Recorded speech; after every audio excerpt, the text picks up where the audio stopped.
Buenas, soy Luis Yungan y voy a explicar lo que son las reglas de fases de Gibbs. Primero, hay que explicar qué son los grados de libertad. Los grados de libertad determinan las variables que se pueden modificar sin que cambien su estructura. ¿A qué nos referimos con esto? Por ejemplo, en una sustancia química depende de varias variables. Por ejemplo, de la presión y de la temperatura, que son las que varían normalmente. ¿Qué ocurre? Por ejemplo, si nosotros tenemos, como en este caso, una fase líquida y una fase sólida, al momento en que nosotros variamos, por ejemplo, la temperatura, podemos cambiar esto de aquí y que la estructura cambie. O sea, por ejemplo, que el líquido se derrita, digo, que el sólido se derrita y cambiarlo a una sola fase, ya estaríamos cambiando la estructura. En cambio, si cambiamos la presión en esta sustancia que es sólida y líquida, no vamos a variar prácticamente la estructura. Aquí tenemos la ecuación de la regla de fases, el cual me indica que los grados de libertad viene siendo igual al número de componentes químicos menos el número de fases en equilibrio, más 2. Aquí tenemos un pequeño ejemplo de agua pura en, en tres puntos diferentes. El punto A me indica el punto triple, el punto B la línea de solidificación y el punto C la línea de vaporización.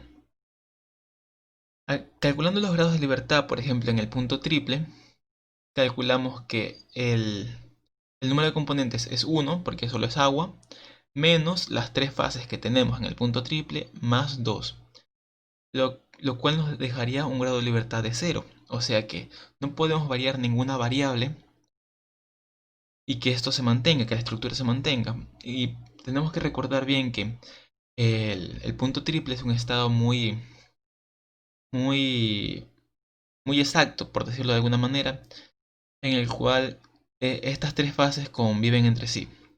Y en el momento de cambiar un poco la presión, cambiar un poco la temperatura, tendríamos ya variaría mucho o sea, saldríamos de este punto triple. El punto B nos indica la línea de solidificación, el cual nos indica que tiene un grado de libertad, lo cual es comprensible porque recordemos que nosotros podemos variar la presión cuando están estas dos fases sin que haya ningún problema, pero por ejemplo, si varió la temperatura, si varía la temperatura, en cambio sí afectaría. Entonces lo que podemos variar aquí es la presión.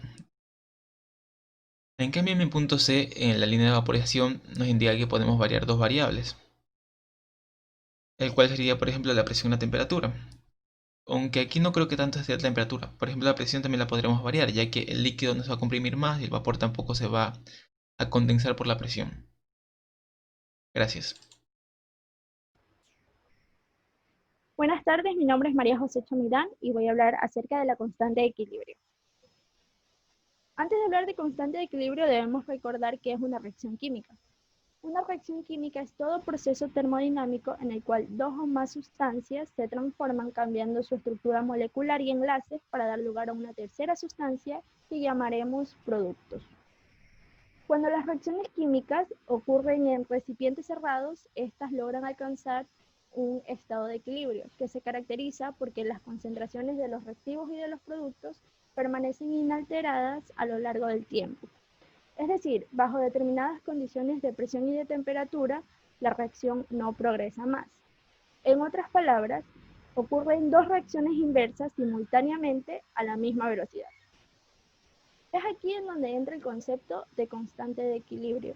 La constante de equilibrio, también representada con la letra K, no es otra cosa que la relación molar, es decir, mol sobre litro, de reactivos y productos. Como por ejemplo, en la siguiente ecuación, su fórmula de constante de equilibrio estará dada por, en el numerador, el producto de las concentraciones de los productos, que en este caso solo es uno, y en el denominador el producto de las concentraciones de los reactivos.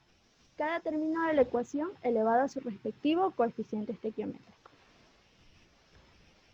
Seguimos con los tipos de constante de equilibrio. La constante de equilibrio Kx está dada en función de las fracciones molares de las especies gaseosas. la constante de equilibrio Kn y Kd. Se dan para reacciones unimoleculares. Y podemos definir una constante de desplegamiento en el equilibrio Kd y una constante de equilibrio de desplegamiento en una constante Kn. Se sigue la constante de equilibrio Kc, que es una de las más populares. Esta está dada en función de las concentraciones a una temperatura dada.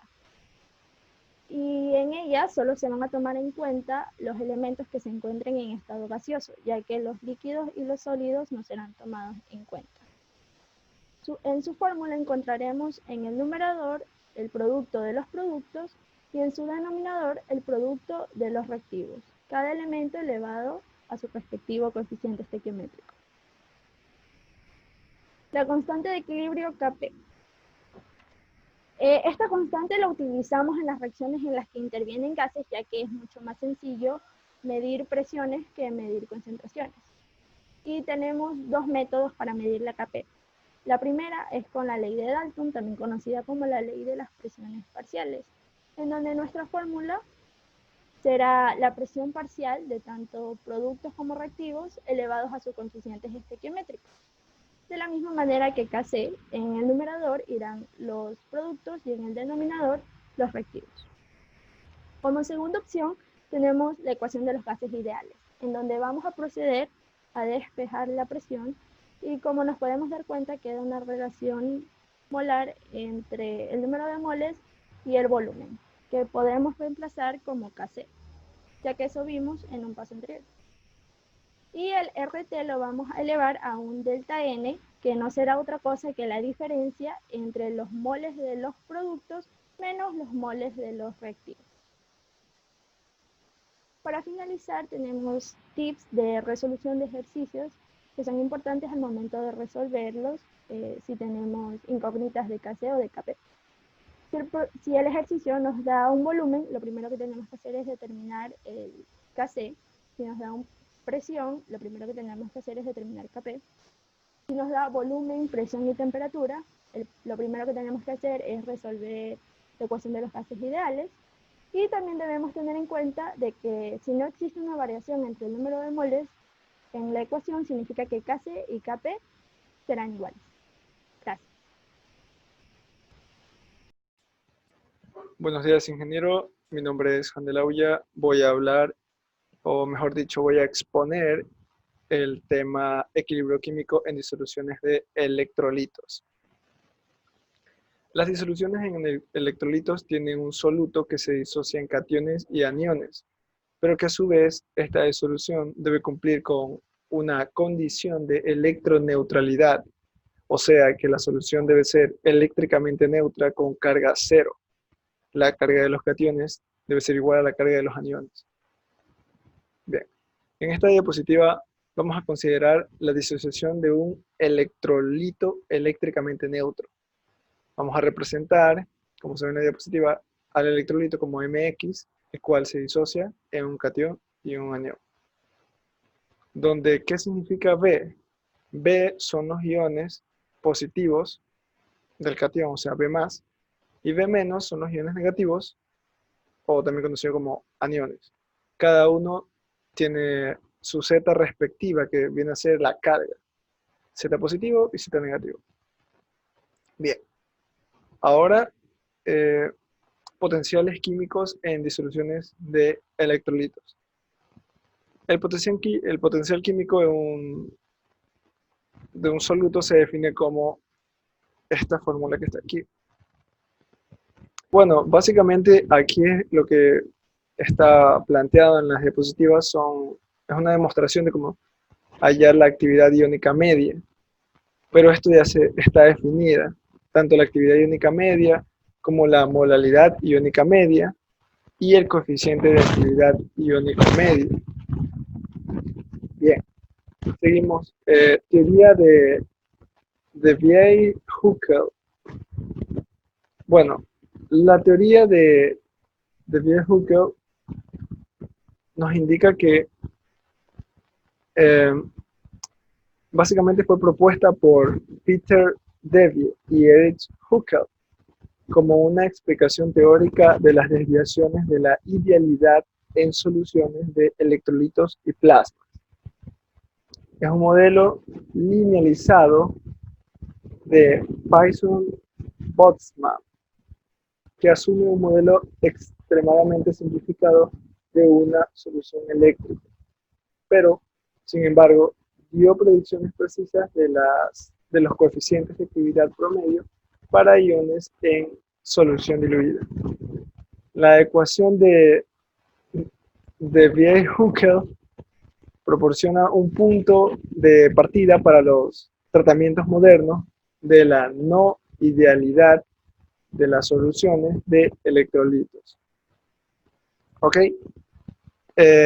Bueno, básicamente en las diapositivas vemos, aquí está la ley límite de Huckel, que donde A viene a ser todo este término que está aquí, y la I es lo que viene siendo la fuerza iónica, que acá está su forma. Ok, seguimos con electrolitos. Los electrolitos son aquellas sustancias que en disoluciones o como sólidos fundidos son capaces de transportar la corriente eléctrica gracias a sus iones. Sí, a sus iones, perdón. Estos se clasifican en electrolito fuerte y electrolito débil. Los fuertes, totalmente disociados, y los débiles no se disocian totalmente. Ejemplos de electrolitos fuertes, aquí están 3 ejemplos. De electrolitos débiles también. Constante de disociación de un electrolito débil. Bueno, aquí vemos que concentración de electrolito no disociado y concentración de iones formados. Bien, la constante de disociación de ácidos y bases. Bueno, una constante de disociación ácida, K sub A, también conocido como constante de acidez o constante de ionización ácida, es una medida cuantitativa de la fuerza de un ácido en disolución. Es la constante de equilibrio de una reacción conocida como disociación en el contexto de las reacciones ácido-base. Asimismo, la constante de disociación de una base K sub B o constante de basicidad, o también llamada constante de ionización básica, es la medida de la fuerza de una base débil. Como vemos en las diapositivas, para un ácido débil monoprótico, genérico de, por ejemplo, HA, con una base conjugada de A-, la constante de equilibrio tiene esa forma. La constante de disociación hacia K sub A cuantifica el grado de disociación de un ácido débil. Cuanto mayor es el valor de K sub A, más fuerte es el ácido y viceversa. Para una base débil genérica B, con su ácido conjugado BH, la constante de equilibrio tiene la siguiente forma, la que vemos en la diapositiva, y la constante de disociación básica, K sub B, cuantifica el grado de ionización de una base débil. Cuanto mayor es el valor de K sub B, más fuerte es la base y así mismo viceversa. Muchas gracias. A continuación viene mi compañera. Hola, mi nombre es Nicole Ramírez Sánchez y voy a hablar a continuación del tema de equilibrio químico en disoluciones de electrolitos. Yo voy a hablar sobre el producto iónico del agua. Ya, el agua puede actuar como base o como ácido. En presencia de un ácido actúa como base y en presencia de una base actúa como ácido. Las moléculas de agua pueden disociarse en iones de hidrógeno y iones de hidróxido. Ya, la reacción es reversible y tiene una constante de disociación que está por la ecuación de K es igual a las concentraciones de los productos dividido para la concentración de los reactivos.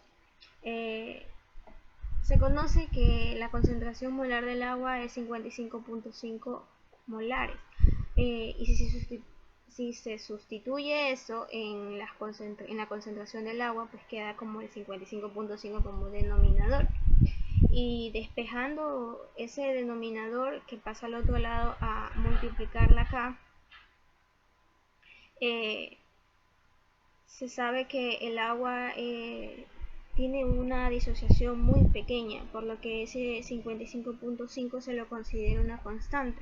Entonces el 55.5 está multiplicado por una constante y va a resultar otra constante.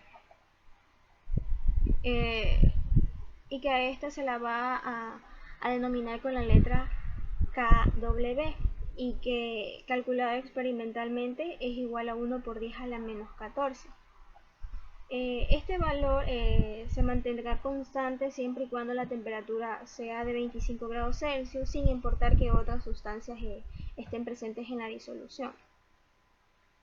Ya, la acidez. La acidez o alcalinidad es la capacidad de una sustancia para aumentar o disminuir la concentración de iones de hidrógeno. Se pueden medir a través del pH, y el pH puede dar como resultado que una disolución sea ácida, neutra o básica, en donde pueden ser que los iones de hidrógeno sean mayores a 10 a la menos 7, o que puede ser neutra cuando las concentraciones de iones de hidrógeno da como igual a 10 a la menos 7, y básica cuando los iones de hidrógeno son menores a 10 a la menos 7. Con el fin de expresar estas concentraciones de una forma más sencilla para evitarse el manejo de potencias negativas, el químico Sorensen creó la fórmula en donde el pH va a ser igual al menos logaritmo de las concentraciones de iones de hidrógeno, y el pOH va a ser igual a las concentraciones de iones de hidróxido,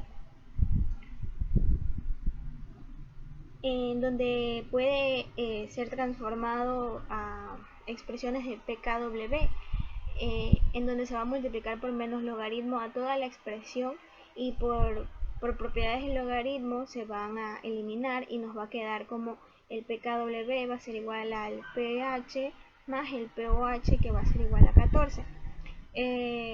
Si nos fijamos en la tablita de ahí abajo, nos indica que el pH nos va a dar igual a menor a 7 cuando es ácido, y nos va a dar mayor a 7 cuando es básico, y va a ser 7 cuando sea neutro. La hidrólisis. La hidrólisis literalmente significa la descomposición o la alteración de una sustancia química por el agua. En el estudio de las soluciones acuosas de electrolitos, el término hidrólisis se aplica especialmente a las reacciones de los cationes con el agua para producir una base débil, o bien la de los aniones para producir un ácido débil. Entonces se dice que la sal de un ácido débil o de una base débil, o de ambos, da un ácido débil y una base débil, y que estas van a estar hidrolizadas. Hay diferentes tipos de hidrólisis. La hidrólisis de sal de ácido fuerte y base fuerte, por ejemplo, el cloruro de sodio. Esta de aquí no se produce una hidrólisis, debido a que tanto el ion sodio como el ion cloruro, que es una base muy débil, apenas reaccionan con el agua, es decir, los equilibrios están muy desplazados hacia la izquierda, así como se ven las flechitas en las reacciones. Ya, el otro tipo de hidrólisis es la hidrólisis de sal de ácido débil y base fuerte, y por de ejemplo se tiene el acetato de sodio. En este se produce la hidrólisis básica, ya que el ion sodio es un ácido muy débil y apenas reacciona con el agua, pero el acetato es una base fuerte y esta sí reacciona de forma significativa. El otro tipo es la hidrólisis de sal de ácido fuerte y base débil. Se tiene como ejemplo el cloruro de amonio. En esta se produce una hidrólisis ácida, ya que el ion amonio es un ácido relativamente fuerte y reacciona con agua, mientras que el ion cloruro es una base débil y no lo hace de una forma significativa. Por último se tiene la hidrólisis de ácido débil y base débil. En este ejemplo se tiene el cianuro de amonio, y que esta de aquí será ácido o básica según el ion que se hidrolice en mayor grado. En este caso se tiene la constante del ion cianuro, que es 2 por 10 a la menos 5, y la constante del ion amonio, que es 5.6 por 10 a la menos 10. En este caso el mayor es el ion cianuro, y este es una base relativamente fuerte, entonces la hidrólisis se la considera básica.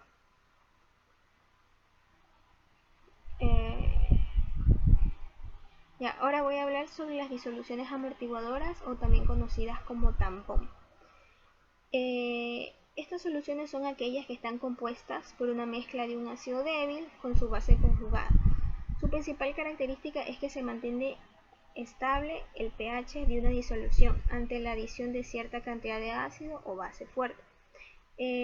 Las reacciones están por un ácido débil y la sal de su par conjugado, en donde se va a tener el HA, que es más agua y que nos va a dar una reacción de un ion de A más el hidrógeno.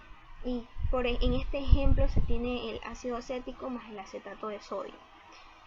También hay una base débil y su sal de superconjugado, ahí como se ve en la reacción, en donde se ve el B más agua, nos va a dar un ion de BH más OH. Se tiene como ejemplo el amoníaco y más cloruro de amonio. Y por último, voy a hablar sobre el equilibrio en disolución de electrolitos poco solubles. Una de las aplicaciones más importantes de la ley de acción de masa es el estudio del equilibrio entre un electrolito poco soluble y los iones que emite una disolución. Aquellos compuestos a los que llamamos insolubles realmente existen en equilibrio entre una porción insoluble y una ligeramente soluble. Es decir, la porción disuelta existe en equilibrio con el material sólido. Pero para desarrollar un enfoque cuantitativo sobre cuánto de un compuesto se disuelve en agua, se parte del equilibrio químico ya conocido, a menos que indique otra cosa. Por medio de dicha fórmula, en donde el KPS va a ser igual a las concentraciones del producto elevado a su respectivo coeficiente.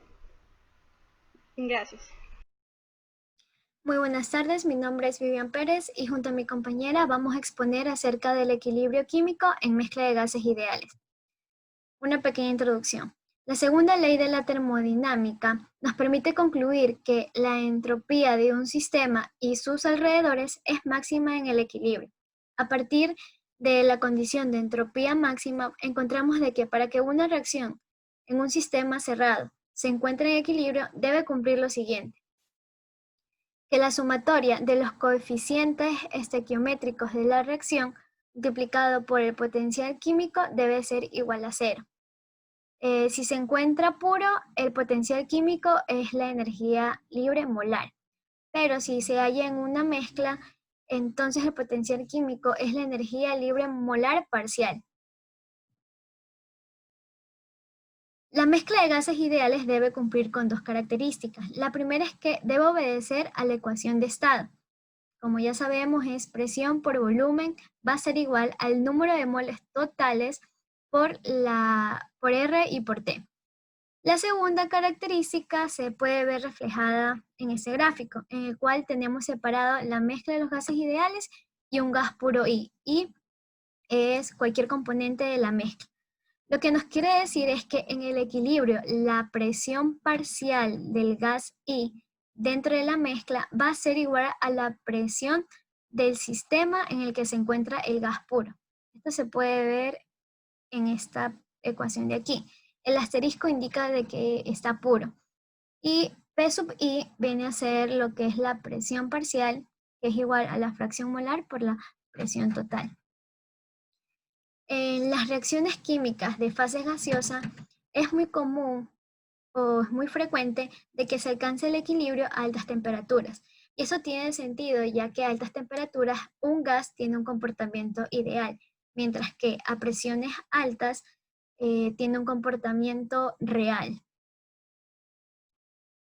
El criterio para el equilibrio termodinámico en un sistema cerrado y a temperatura constante viene dado por la variación de funciones de Gibbs o Helmholtz, dependiendo si el sistema mantiene una presión constante o un volumen constante. El criterio para la ocurrencia de cambios espontáneos o condiciones de equilibrio se lo establece en términos de G. Eso quiere decir la energía libre de Gibbs. Este es un potencial termodinámico que tiene unidades de energía y que nos puede indicar las condiciones de equilibrio y espontaneidad de la reacción química. En esta parte de aquí podemos encontrar la fórmula para hallar la energía libre de Gibbs. Como podemos ver, no posee un cero arriba que indica condiciones estándar. Entonces, esta ecuación de aquí se la puede aplicar para cualquier condiciones diferentes a las de estándar. Tenemos de que la variación de la energía de Gibbs va a ser igual a la variación de la entalpía menos la temperatura por la variación de la entropía. Aquí se tienen que conocer tres condiciones. Cuando es menor a cero, que va a ser espontáneo, cuando es igual a cero y cuando es mayor a cero, que no es espontáneo. En el siguiente gráfico se podrá visualizar mejor. Como podemos ver, tenemos la energía libre de Gibbs frente al avance de la reacción. Cuando es menor a cero, es decir, es espontáneo, quiere decir que una vez que la reacción inicia, no necesita de un factor externo para su evolución, sino que se desarrolla por sí misma. Mientras que si es mayor a cero, es decir, que no es espontánea, deberemos aplicar cierto trabajo para que el proceso se pueda dar. Y la tercera condición, y la más importante para entender lo que es el equilibrio, es que en el punto más bajo de la curva se halla este. Entonces, en este punto, la reacción se detiene y se establece un equilibrio. Y como podemos ver, la variación de la energía de Gibbs ha alcanzado un valor mínimo que es de cero. Este criterio se lo va a utilizar más adelante para hallar una fórmula para el cálculo de la constante de equilibrio. La constante de equilibrio es muy importante de estudiarla, ya que nos va a permitir conocer el rendimiento máximo de un producto dadas ciertas condiciones. Muchas gracias.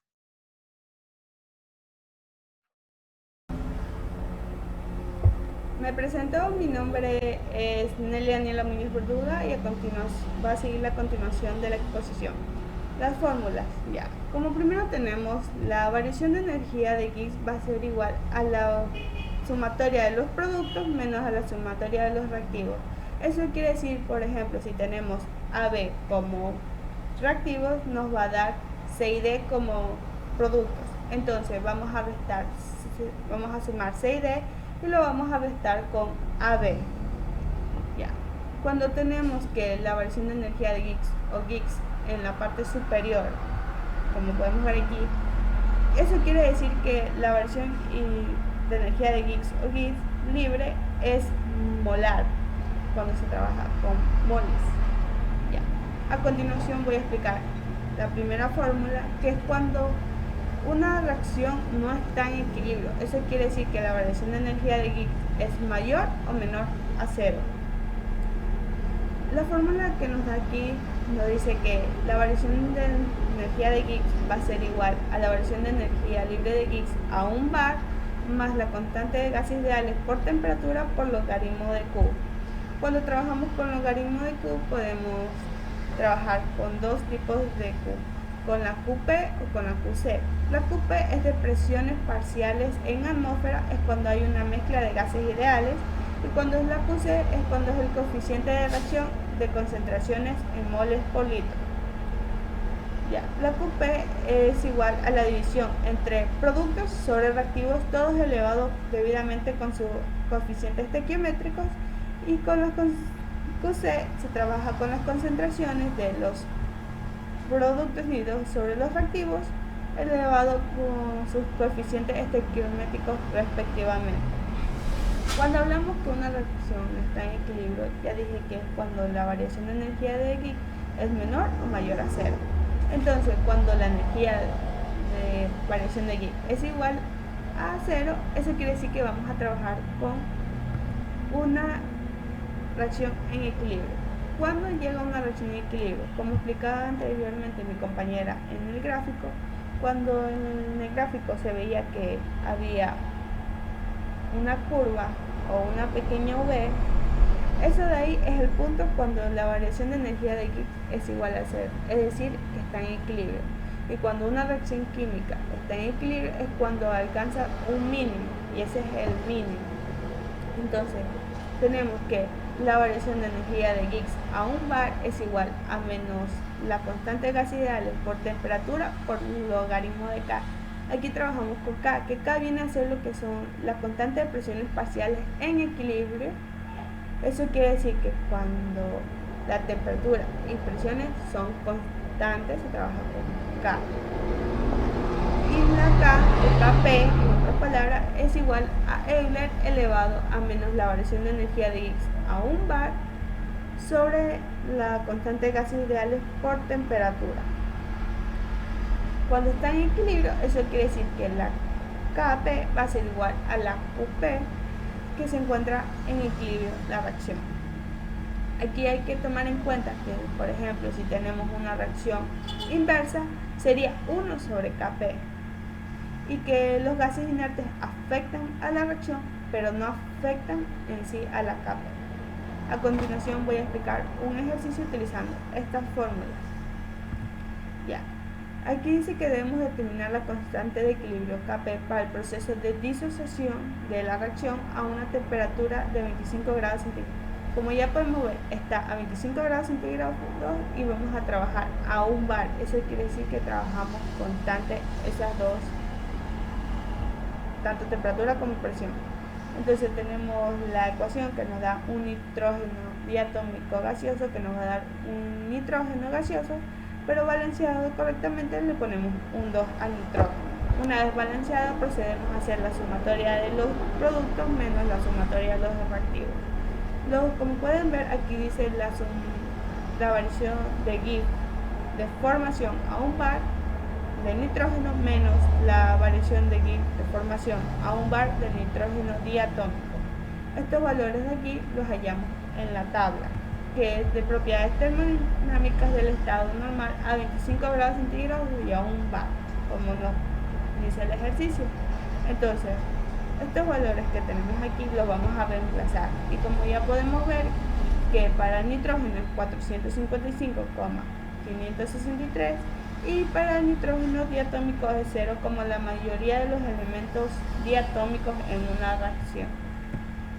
Una vez reemplazado, tenemos que la variación de energía de Gibbs a un bar es igual a 911,126 kJ sobre mol. Pero como nos pide la Kp, vamos a sustituirlo en una de las ecuaciones que ya expliqué. Entonces tenemos que, una vez despejado el logaritmo de Kp, vamos a reemplazar que va a ser igual a menos la variación de energía de Gibbs un bar previamente calculada, que es de menos 911,126 kJ sobre mol, dividido para la constante de gases ideales, que vamos a trabajar con la que es de 808,314 kJ sobre mol por Kelvin, por la temperatura que va a ser de 298,15 Kelvin, que en realidad es 25 grados Celsius, sumado con 273,15 para que nos den en Kelvin. Una vez simplificadas las ecuaciones, las unidades, kilojoule se va, mol por mol se va, y Kelvin por Kelvin se va, nos va a dar que el logaritmo de Kp va a ser igual a menos 0,3675. Pero como yo no quiero el logaritmo, yo quiero la Kp, entonces lo vamos a simplificar con Euler. Entonces colocamos Euler en la parte de abajo del logaritmo, se simplifica el logaritmo, me quedaría Kp, entonces Euler se elevaría al valor de aquí, que es menos 0,3675. Entonces la Kp nos va a dar 0,6924. Como podemos ver, aquí la Kp no es un valor grande, entonces lo que podemos decir es que la reacción no está completa, no es tan completa en su totalidad. Cuando la Kp da un valor mucho más grande, o sea, un valor grande, la reacción es completa o mucho más completa, y si es un valor pequeño no es tan completa. Con esto podemos concluir que si la variación de energía de Gibbs es mayor a 0, entonces la Kp va a ser menor a 1, y lo que nos va a dar una tendencia de reactivos hacia productos. Y si la variación de Gibbs a un bar es menor a 0 y la Kp si es mayor a 1, entonces va a haber mucha tendencia de reactivos hacia productos.